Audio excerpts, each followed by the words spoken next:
Welcome to the Fit Vegan Podcast, the show where we help you optimize your health, fitness, and mindset on a whole food, plant-based lifestyle. My name is Maxime Sigouin. I am a former triathlete, powerlifter, bodybuilder, and basketball player, and I've been vegan for over 9 years. I'm also the founder and CEO of Fit Vegan Coaching, which has helped over 500 vegans from 20 different countries to completely transform their bodies and their health. I'm excited for you to hear today's episode. Let's get into the show.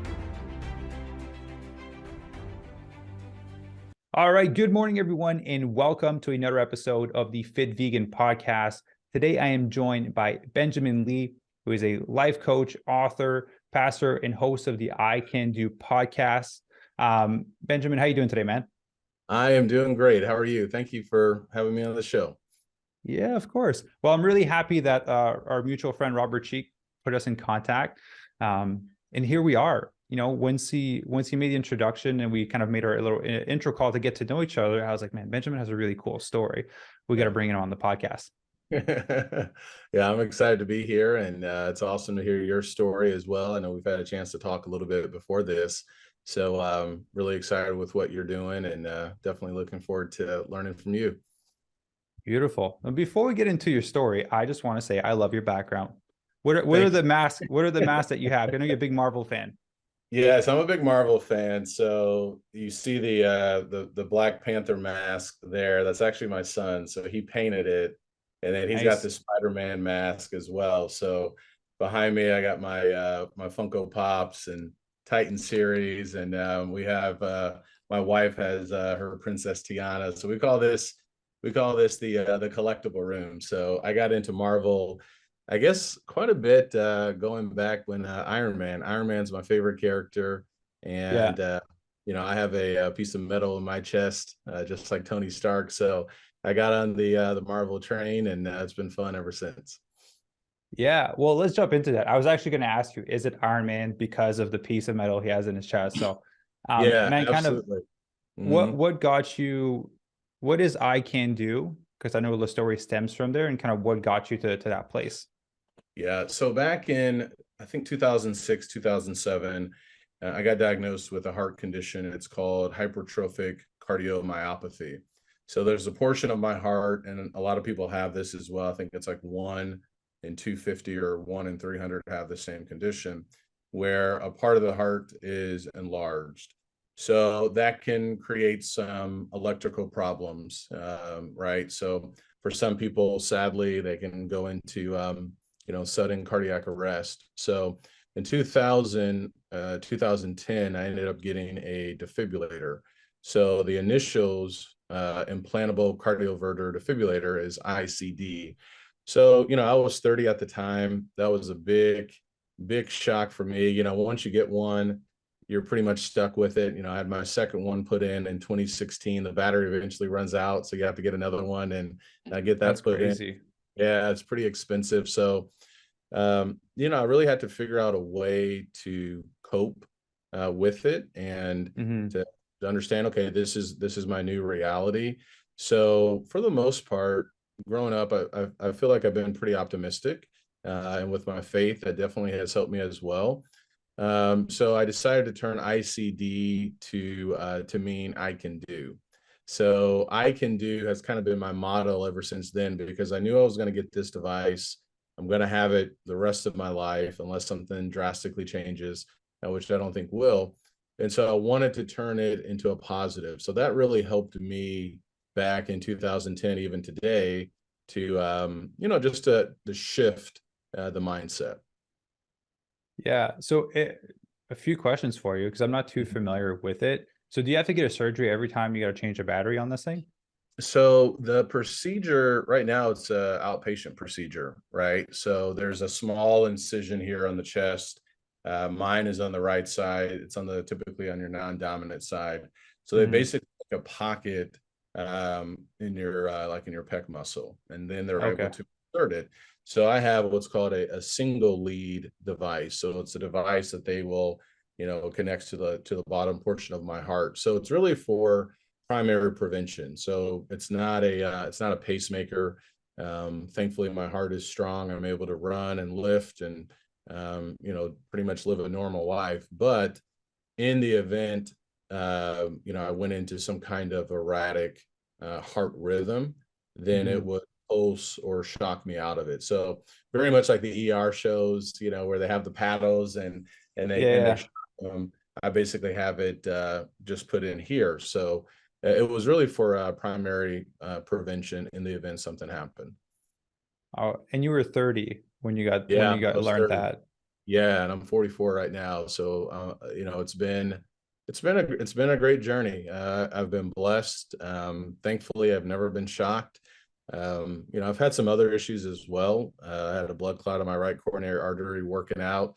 It felt like a heart attack. I've never had a heart attack, but I was thinking this is This is probably it. what it feels like, Yeah. right? To have a heart attack.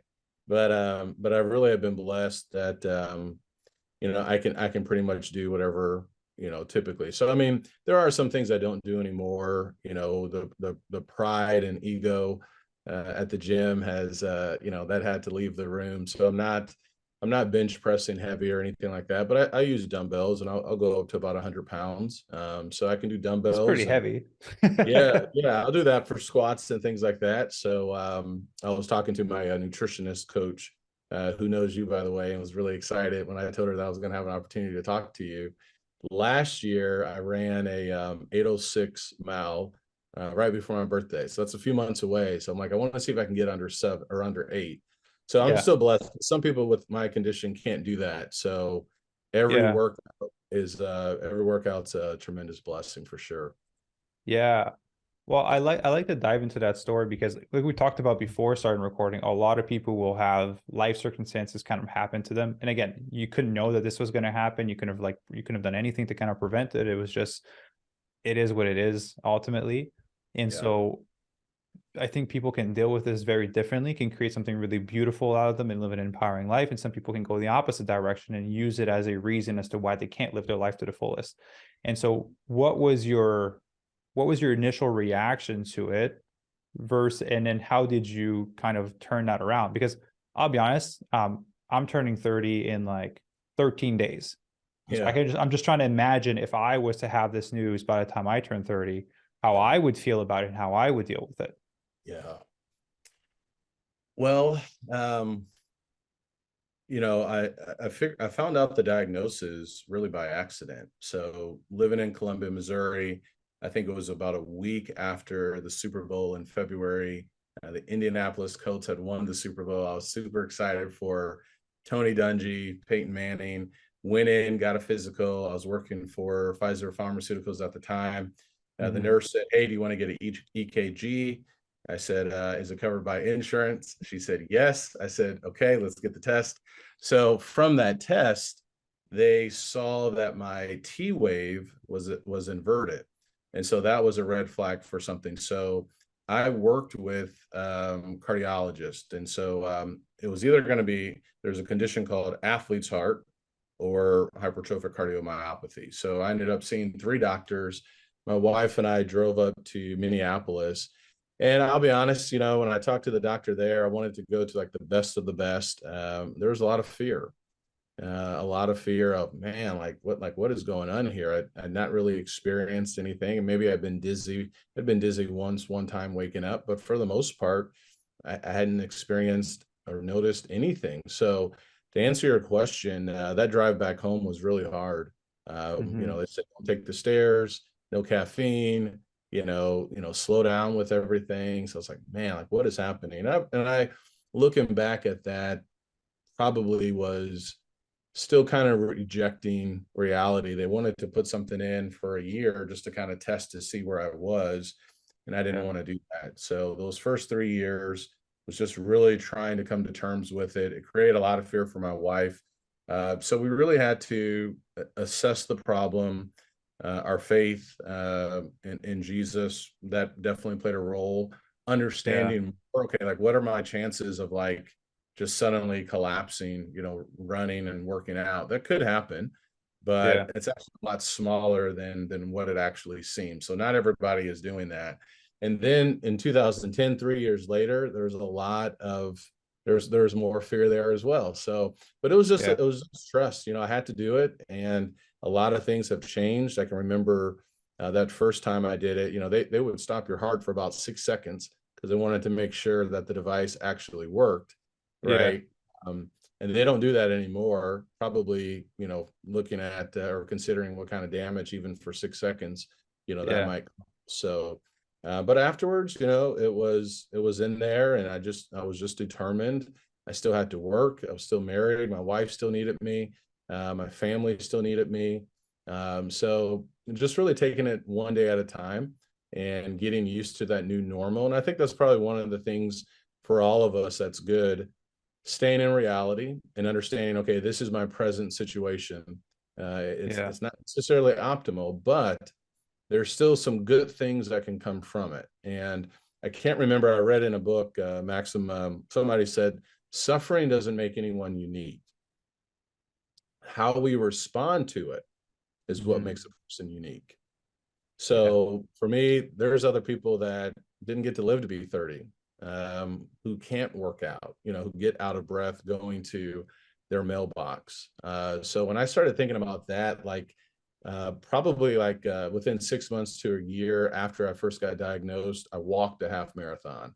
I wanted to Yeah. run it. They're like, no, we don't recommend you do that. But I'm like, man, I want to do something. So Mhm. I walked it. So it was just kind of like those little wins and just saying, okay, I can still do things. I just have to modify how I do them. And that really goes a long way, I think, when we do get hit in the head with so much suffering or, whatever the case may be. Okay, what actually can I do? And so that definitely helped me along the way. How did you deal with the shift in identity, right? Because how the biggest part that people don't talk about when there's pain or suffering, there's kind of these news like cancer, heart disease, whatever maybe that shows up, is we identify. I don't know if before you were like a hustler, just like working hard, trying to crush it at company and like working out and kind of being super active and do all these things, and your identity kind of get wrapped up around that, and then it's like, oh, Benjamin, you have to like slow down. You can't do all the things that you were doing before. I think the detachment and identity is such a challenging part that no one talks about. It's like, stay Yeah. positive through it, but it's like, how did you deal with that shift? Because that crushes people. Yeah, I think either it was after that first diagnosis or after I got the first device. I went back to the hotel with my wife. I ate like 6 chocolate chip cookies. So I was depressed. I was like, man, I got no idea what's gonna happen here. It was a humbling experience for sure, because when you can lift weights however you want to lift weights, however heavy you want to, that identity definitely had to shift as well. Mm, But um, I was down for a while for sure. But um, I guess looking back at that, I feel like I bounced back fairly quickly. The other thing too, I forgot to mention this. I was in a preacher training program. mm, So we had moved in 2009 to Beaumont, Texas, and I was in a training program. I was actually worried about this whole, surgery, because it was going to be 50, $80,000. I'm like, man, I have no idea how I'm going to pay for this. I just, gotten severed with Pfizer, moved on to this new career, wasn't making anything that I was making previously, but I yeah, still had Pfizer health insurance as part of that severance package. So I paid maybe about $1,000 out of pocket. So looking back, the Lord provided for me, and my identity ultimately is in Him, and mm, who I'm in Him. And so I was still working, I was still preaching, and so I did have to create this new identity, particularly like with exercise. That was something that I've always loved to do. I majored in kinesiology, love to work out. It's not a burden for me. Nobody has to tell me to do it. yeah, So that would probably be one of the biggest ways. And I would also say that this too, if I'm being honest. I did think about that with my wife, right? Because when we got married, I didn't have a defibrillator. And now I have this scar on my chest. Now I have this device in my chest. So how is she going to look at me, and how is she going to respond? And there's a lot there as well that I had to really think yeah, about. I think just in the process of time, got comfortable with it, and talked about it, and then I realized, wait a second, I can pretty much do any and everything I was doing, just a couple of little changes here and there. yeah. The relationship part is such a big piece. It because is. it's not it's just not heading the way that you were expecting. Yeah. But as you said, time kind of solves everything. Everyone can get used to anything over time. That's why Yeah. people can live in extremely unhealthy environments, but over time adapt and it becomes a norm. And then people wonder, how are you able to live within that? Well, just over time, your body adapts, right? It's trying to be comfortable wherever it's at. And Yeah. so that tends to happen also in relationship and with our minds as we have these big changes. Yeah. Um, And for men too, right? I mean, we feel like we're invincible, like we are that superhero.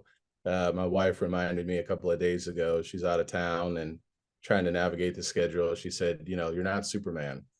And I said, yeah, that's true. I'm not Superman. So there is something about, we can always figure it out. We're always going to be strong, right? mhm. We're always going to be fast. And so that definitely has changed quite a bit for me. I still want my six pack. I don't have it yet. I'm gonna have to get some coaching from you to help me get there, Yeah. or maybe get over that put over that edge. But I've also realized it's not just about the physical and how we look on the outside. Obviously, we want to be healthy and stuff. But so yeah, that was another shift as well. I'm not invincible. Life is going to change. My body's going to change, and I have to get comfortable with that. Yeah, and that's such a big piece. I would love to touch on that a bit, like Sure. the manliness aspect of being injured, of not realizing that you're not actually invincible. Because you're right, a lot of it when you're younger is tied to like, I'm big, I'm strong, I'm lean, I'm fast, or whatever it may be. And Yeah. I think as you get older and you go through life experiences, the definition of what being a man changes, right? A man is someone that shows up, that can provide, that can take Yeah. care. You don't Yeah. necessarily have to have 20-inch biceps, which you have big biceps, but it's you Yeah. don't need to be like super fit. So how did that change for you? Because I think like at 30, that's like a peak of like, right, where your highest level of fitness and your outlook on life is very different, I'm sure, than kind of where you're at now at 44. So how did that definition change for you? That's a good question. I would say there's a couple of things that happened in a span of a short amount of in that short amount of time. 2010, I got my device. 2011, our son Joshua was born. So that definitely changed, just my perspective, in life and responsibilities. So, how did it change me with respect to being a man? Um, I think still, you know, and I felt humbled as well. Um, there were times where I was vain, especially with the outward appearance and Mm-hmm. focusing so much on that outward appearance. And so for me, that was a big shift in my mind. But when it comes to being a man, my dad was not around when I was growing up, and so there have been things that I've had to figure out on my own. From a biblical perspective, you touched on some of those things too, right? Responsibility, Yeah. integrity, showing up, providing. It just reminded me so much about my need for the Lord, that I don't really have the strength. I have to rely on Him, and being a man is not just merely how you look. It's not just merely the six pack abs or the broad shoulders, whatever the case may be. Not to say there's anything wrong with those. Yeah. It's not the size of our bank account or our house or our cars. There's so much to being a man, and having a son has taught me that responsibility, obviously, even more. With how do I want to? The Bible speaks, I believe, in Psalm 127 about children and how they're like an arrow, right? And you're aiming them towards somewhere. And so Yeah. think about, where are we trying to shoot him? Where do we want him to go?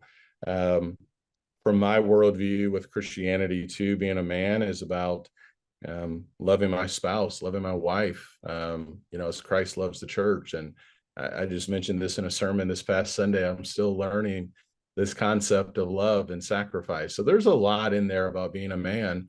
And certainly I love the idea of working out and exercise, worked at a gym. I'm all about that. But I guess I would say there's a lot more to that. There's a lot more to just how we look, and our lives are not just merely the gym or the selfie or what we look like at the pool or something like that. Take great care of our bodies for sure. But I know that Yeah, these bodies are going to go back to the dust one day. So there's definitely a lot more to that than what meets the eye. for sure. And I think fundamentally, I think men and women, just all humans, Yeah. there's a need to want to be able to kind of be ourselves. Yes. And so we seek external things to try to just be yourself, to be strong enough to be yourself. And I Yeah. think physical fitness and shaping your body is one of those ways through which we seek validation, these tools to be like, I am strong enough to just be me. Mm-hmm. But I always tell people you can have the flattest stomach, the biggest butt, if that's your thing, the biggest bicep, or whatever it may be, right? Trends have changed over the years. No one cared about big butts before, right? Like you can have all of these things and it won't solve any of the things that you think it will Yes. solve, Yeah, right? that's You'll just right. get there and feel empty. And you'll be like, I Yes. feel empty, but I'm jacked, right?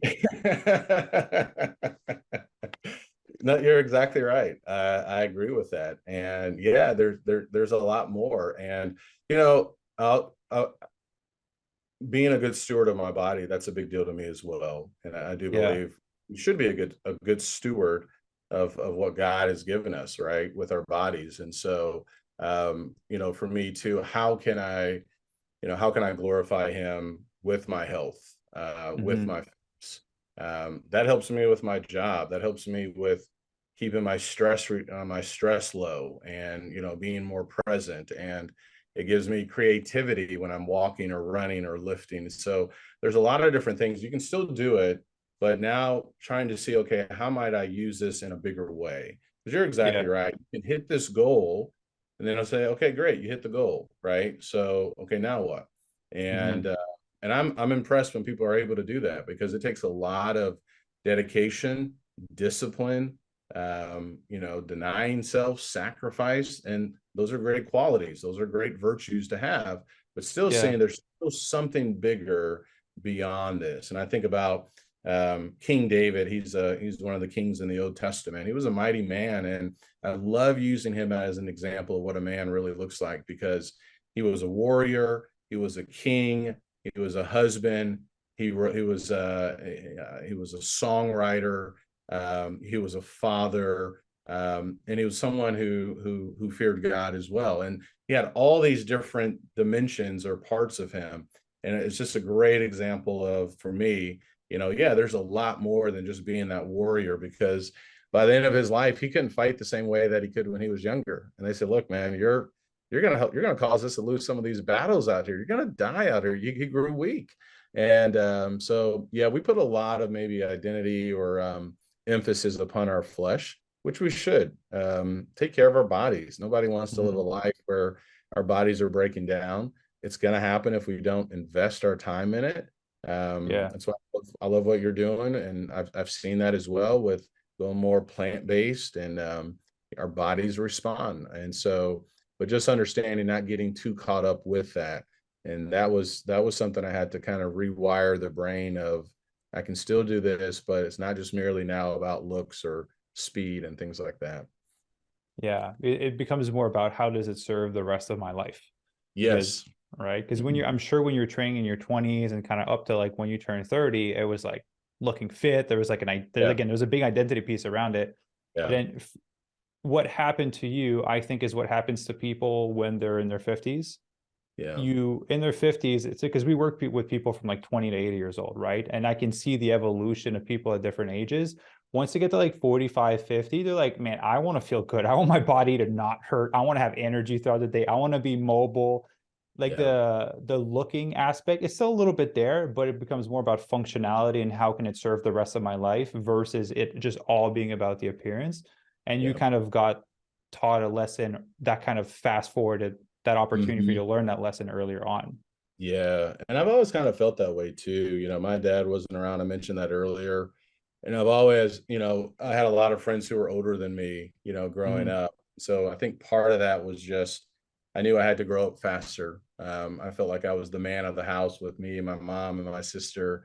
And I'm sure other people can relate to that as well. He was an alcoholic, and he just, he just made some poor decisions at times, but he had a lot of great qualities and things like that. But you hit it.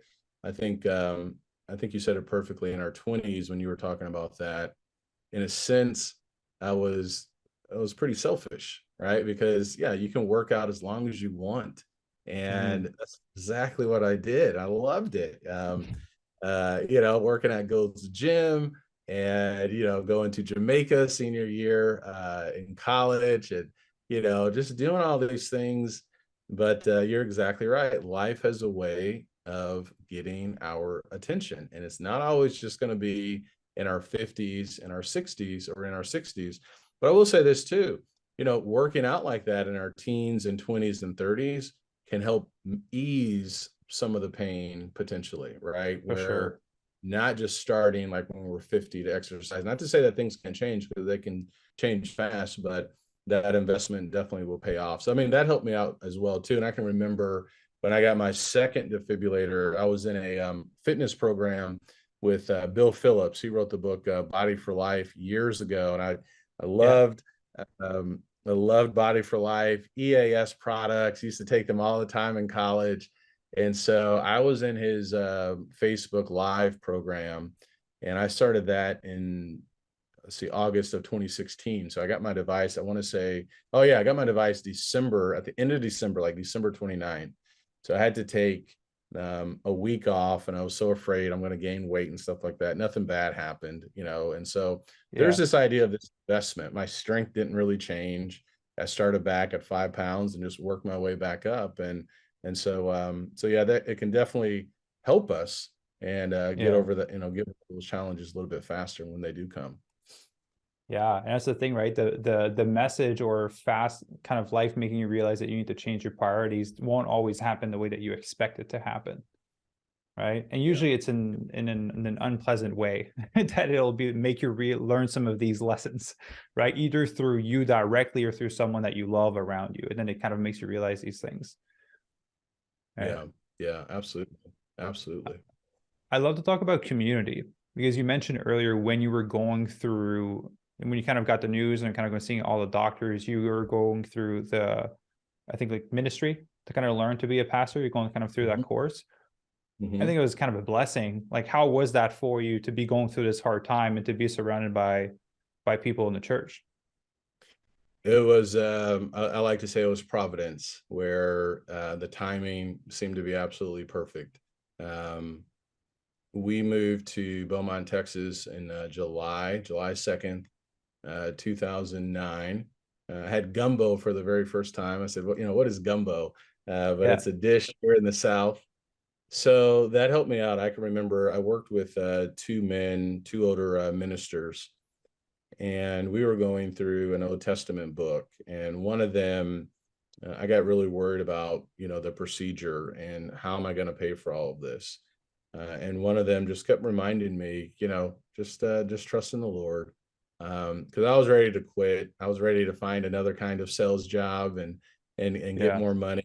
And so that it was definitely an opportunity for me to grow in my faith. And so having other people around, and that's one of the benefits of a local congregation, is that you do have that support. And hmm, were able to help me steer, the right path. And I saw God at work, and I really had nothing to worry about. So that was a tremendous blessing because I had both of my devices put in there when I was still in Beaumont, Texas, 2010 and then 2016. So we just had a lot of people helping us out at that time, and they helped me out. They helped my wife out. We were looking forward to having another child in 2014, and she ended up having what's called a molar pregnancy. And long story short, she had to get on chemotherapy. She didn't have cancer, but with the condition there, and so I wouldn't have been able to do it without them. And we didn't have any family there, but they were our family, yeah, and so it was really life saving. Just the amount of service and support and encouragement they gave us. yeah. So I can't even imagine people trying to go through this alone, right? Yes. Yeah. The community aspect. I just remember when, and you know this, when my ex-partner was going through cancer, like Yeah. church was such a big help, and we had a Mhm. life group And that was such a big help. People helped, like there was so much support and love that came from that. It made such a world of a difference.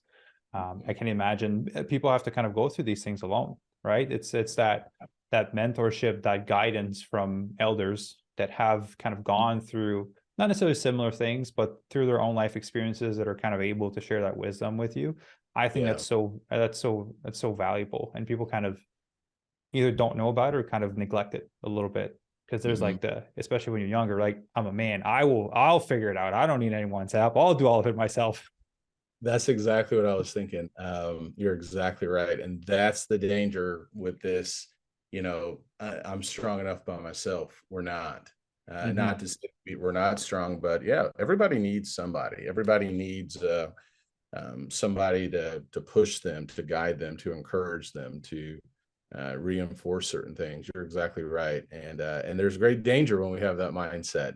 We can actually do a lot of foolish things. You know what I mean? So absolutely. Yeah, a team makes so I got my first example of that when she was going through cancer.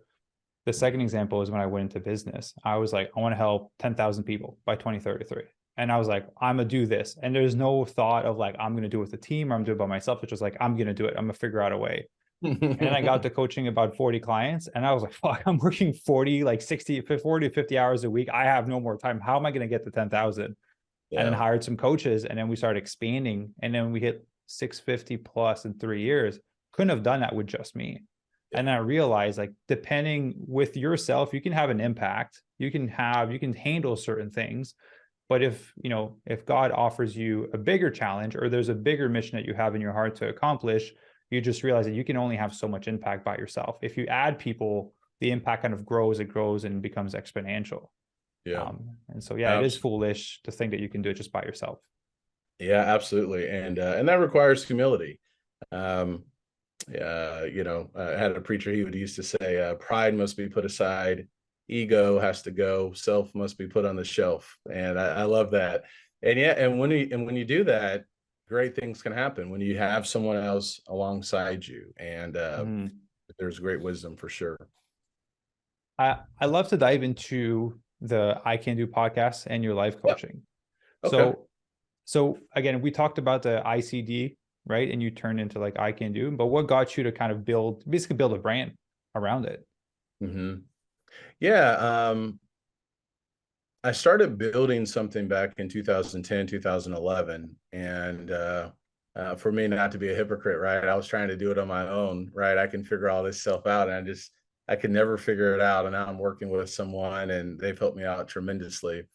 But I started off with, wristbands that said, I can do, so can you, t-shirts, things like that. The I Can Do podcast began in 2019. That actually began out of fear. That may not be super exciting, but my wife and I had been on another podcast. I'd bought a microphone.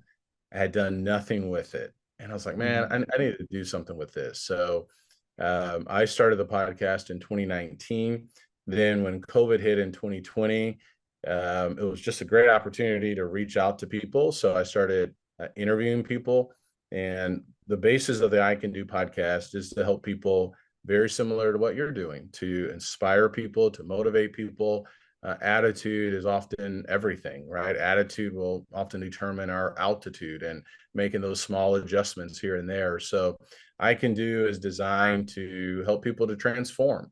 I talk a lot about the Bible and talk about fitness and family and all of that. So my goal with the podcast is to have other people on the show, have episodes that will help people to just get better just a little bit more. And if we can just move and get better just a little bit more every day, it's amazing how great things will happen. So that's how the podcast was started, and that's still the direction of it. Beautiful. And so for the life coaching, so Um, I'm sure there's specific milestone, and I say milestone, but I think there's common themes and what you see people struggling with, right? Kind of same thing with fitness. It all comes down to like two, three things every time, right? It's disguised as 50 different things, but it's like two, three things at its core. So what are those common themes that you see when you're working with people that tends to prevent them from living life to the fullest and maximizing their time here? Yeah, that's a great question. At times, I would say confidence. At other times, I would say fear. And then I would also say time, or organization. Those are some pillars. I basically did an impromptu session. It wasn't an official life coaching session, but a friend called me. They have a decision to make about a job, and they have a couple of offers. Which way should I go? And Mm-hmm. basically, I said, okay, let me put the coaching hat on. So I just asked her a number of questions, and then I reversed it and said, okay, pretend now that I'm you. And how would you guide me? What would be your advice for me? And that gave her that insight moment. So but a lot of that was, there was fear underneath everything with some of the decision making, right? So Yeah. those are some trends or observations that I've seen before. A lot of times we can doubt ourselves. A lot of times, and I did that with the podcast, right? Why am I delaying starting something when I've had it here, just sitting here? What's the worst that can happen? Yeah. Really nothing. I mean, nothing. The worst that can happen is people, I guess, won't listen. But Yeah. what's the best thing that could happen? And I've used that before, even in coaching. Dr. Ben Carson, in his book Take the Risk, he has a nice template when he would have these major surgeries at John Hopkins Hospital. He would ask, what's the best thing that could happen if I do this? What's the worst thing that could happen if I do this? What's the best thing that could happen if I don't do anything? Mm-hmm. And then what's the worst thing that can happen if I don't do anything? And so he's created like this risk assessment, not just for surgeries, but even for life, right? About, okay, Yeah. should I be on this podcast? Should I make this movie? What about writing this book or taking this job? So those are some things that I've seen, or some trends or ideas of, people often know many of the answers that they're looking for. I Yeah. was listening to Tim Ferriss, and I feel bad, I can't remember the gentleman that he had, but he wrote the book Anything You Want. And it was interesting because they were talking about mentors. Mm-hmm. Guests talked about, Tim had asked them, who do you call, if you have a question or if you're looking for some kind of guidance. And what the guy said, well, I have a couple of people that I would call, but before I call them, I imagine I'm having this call. And he basically works his way through the situation, and then he doesn't even need to make the call.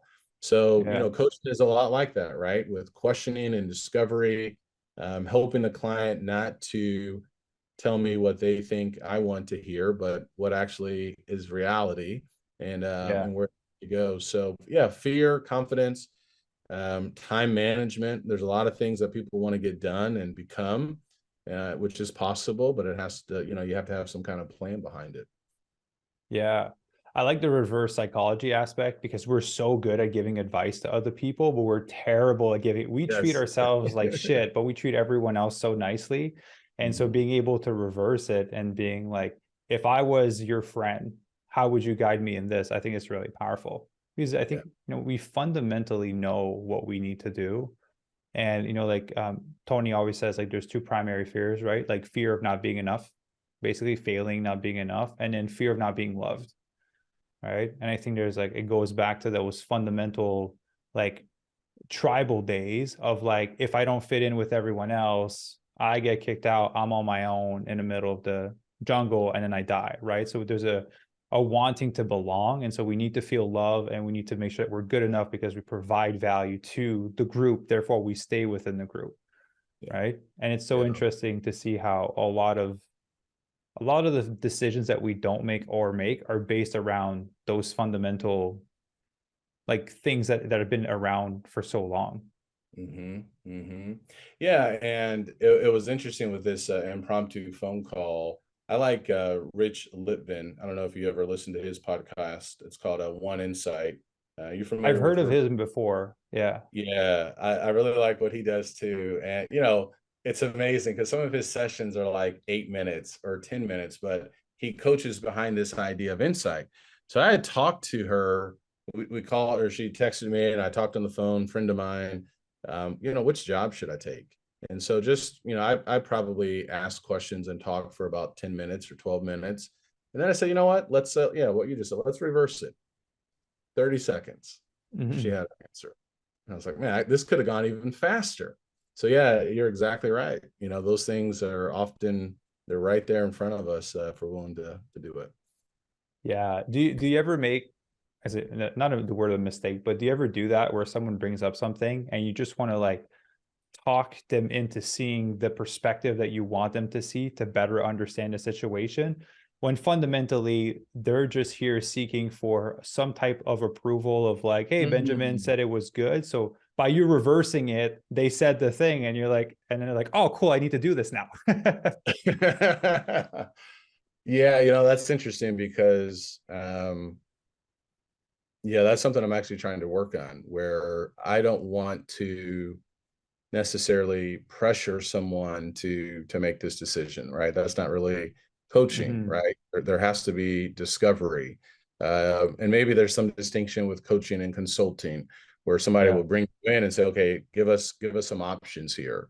Yeah. But with coaching, you're guiding the person along, and helping them to figure out. So there is a temptation for that, but that probably isn't going to be best for them long term, Yeah. where all right, they can say yes, and I can feel like, oh man, that was great, I was successful.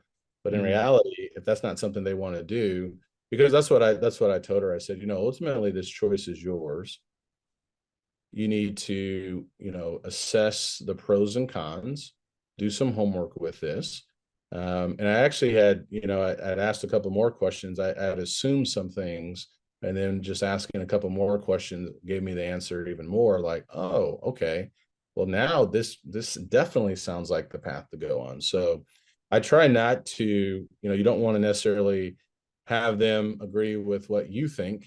You want them to come to this conclusion where there's going to be that buy-in. Yes, you can give them some guidance and a little bit of a push here and there, but they still have to completely buy into it. Yeah.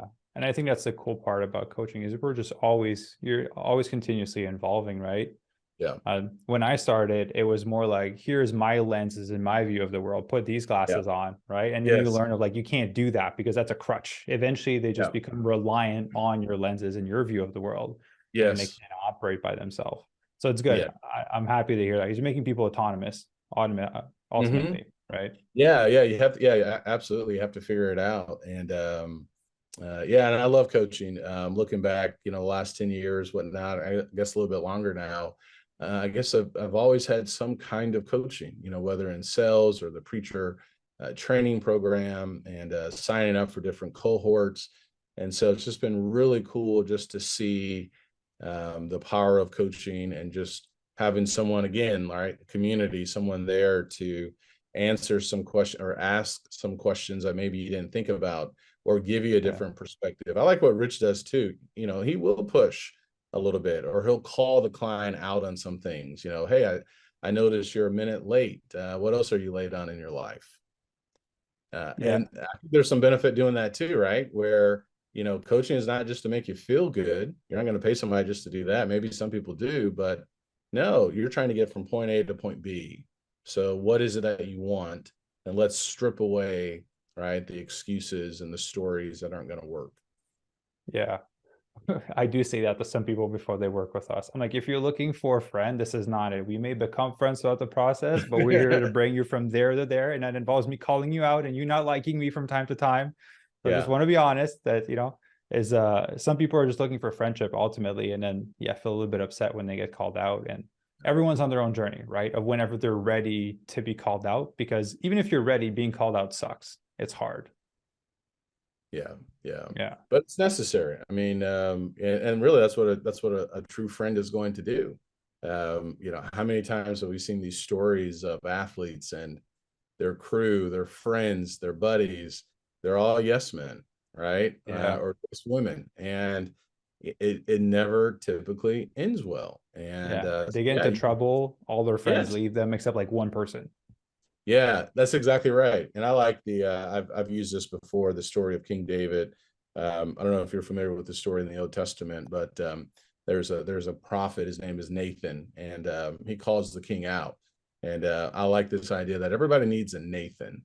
Everybody needs that guy, that man, that woman to say, "No, I'm not buying what you're saying. No, That's my you're fiance. is that your fiance?" Yeah. She's like, "No, I'm not buying that. No, you could do better. Okay, tell me what really is the issue here." Yeah. And that's where we all really ultimately want to be. So yeah, there's some pain in that, but the results are so much better. Yeah. Well, Benjamin, I would like to end on one thing. Words Okay. of wisdom, right? So I believe everyone has gone through their own life experiences, their own journey. They've learned specific lessons that are backed by really powerful stories. And so if you had the opportunity to talk to Benjamin at 30 years old, now looking back, what is a piece of wisdom, a piece of advice that you would share for yourself? Because at the end of the day, when we share stories, everyone that is listening relates it back to themselves and identify the key components. And then they're like, oh, that's like me when I was going through this. And so whatever you're about to share will connect with a ton of people because they all have a similar story without having gone through the exact same thing as you. Yeah.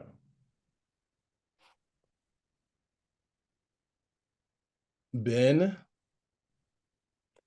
I see what you're going through. I know exactly what you're going through.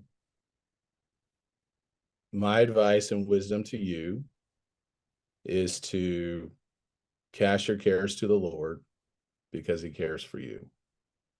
So I know you're in this preacher training program, but you need to put to memory 1 Peter 5:7, and you need to trust what that says because the future is bright. The world and your world is not going to end here at age 30. So cast your cares to him, stop worrying, and keep moving forward.